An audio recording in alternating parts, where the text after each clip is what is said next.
നക്ഷത്രം അത്യുത്തമം. ആയില്യം നക്ഷത്രം.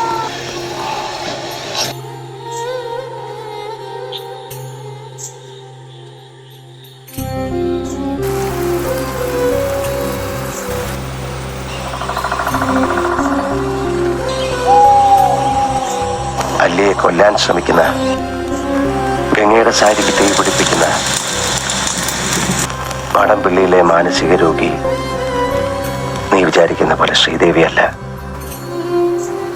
പഴമക്കാർ ഇതിനെ ബാധ കൂടിയതാണെന്നൊക്കെ പറയും. സൈക്യാട്രിയിൽ സ്പ്ലിറ്റ് പേഴ്സണാലിറ്റി, ഡ്യുവൽ പേഴ്സണാലിറ്റി, അതായത് അപര വ്യക്തിത്വം, ദ്വന്ദ്വ വ്യക്തിത്വം, പൊസഷൻ സ്റ്റേറ്റ് തുടങ്ങിയ ലഘു മനോരോഗങ്ങളായിട്ടാണ് ഇതിനെ കാണുന്നത്.